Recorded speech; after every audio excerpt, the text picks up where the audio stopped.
Alors, je suis artiste lyonnaise et récemment expatriée dans le Haut-Beaujolais, à la limite de la Saône-et-Loire. Donc, je suis sur une commune à Aigues-Perse. Voilà, j'ai installé mon atelier là-bas parce qu'à Lyon, j'explosais, je n'avais pas assez de place pour travailler. Donc, j'ai trouvé au bourg d'Aigues-Perse un lieu qui correspond à mes attentes.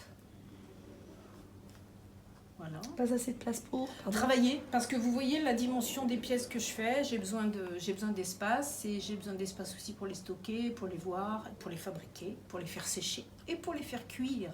Oh. Est-ce que depuis le début c'est la même matière que vous travaillez, non, ou est-ce que vous avez fait d'autres choses? Pas du tout, je suis une exploratrice des matériaux en général.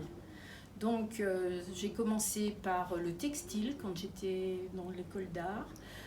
Après, je suis passée à la peinture, aux installations, des grandes installations dans l'espace. Et après, je suis revenue à la peinture plus traditionnelle, on va dire, dans les années 80, parce que ça fait pas mal d'années que je travaille. Et puis, ces 20 dernières années, la céramique a été mon matériau de prédilection. Et est-ce que c'est la première fois que vous venez à Tournu? Oui, c'est la première fois. Vous avez su comment j'ai été invitée par Yana. Yana, Y-A-N-A. Voilà. Donc, je suis venue visiter le lieu et j'ai été enthousiaste.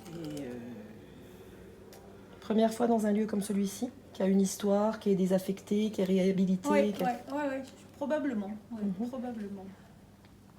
Et est-ce que du coup, il y a des pièces que vous avez faites spécialement pour ce lieu? Ah oui, tout à fait. Okay.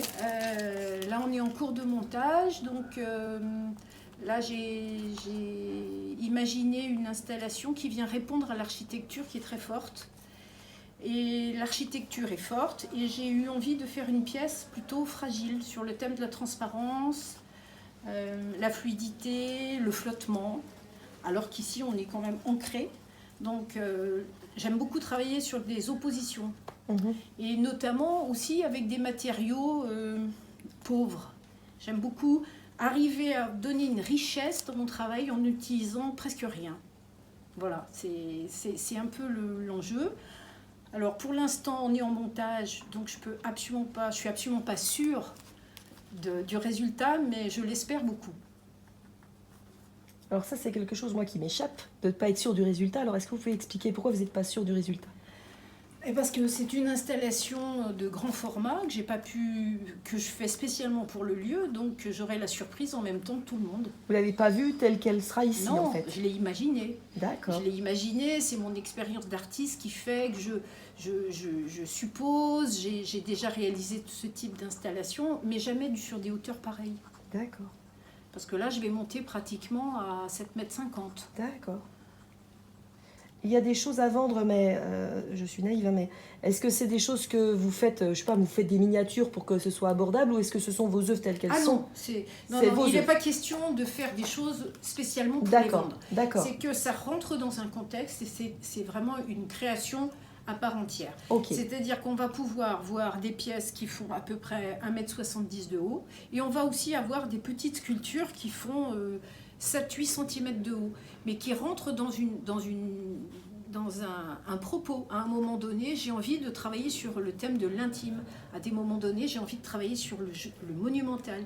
Et j'aime beaucoup ces oppositions du monumental à l'intime, ou du raffiné à quelque chose de plus brut, comme je vous expliquais tout à l'heure par rapport à ces sculptures, par exemple. Et puis, par exemple, travailler avec des matériaux pauvres et les rendre riches. Voilà, j'aime beaucoup ces oppositions. Vous savez pourquoi? Parce que je pense que dans la vie, on est fait de toute cette différence et toute cette opposition. Et par exemple, l'installation que je prépare, qui s'appelle « Différentes toutes », c'est sur le thème de l'intimité.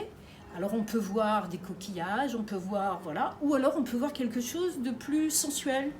Et ça, je laisse le spectateur voir ça. Et c'est pareil, c'est-à-dire que je travaille sur un thème en utilisant plein de choses différentes. D'accord. Et différentes toutes, c'est pas ce qu'on a ici, c'est autre chose que vous travaillez? C'est une pièce que vous allez voir, qu'on va monter, qui est en cours de montage. Ok. Sinon, l'expo, de façon générale, elle a un nom, la vôtre? Je l'ai appelée Flottement et Incertitude. Parce que flottement, il y avait l'idée déjà de... J'étais pas du tout sûre, donc il y a une histoire de flottement. d'incertitude et en plus l'idée des papiers, qui vont flotter et qui... D'accord. Voilà. Donc plusieurs matières, vous parlez de papier. Oui. Oui, d'accord. On va avoir du papier, de la céramique et un peu de textile dans cette exposition.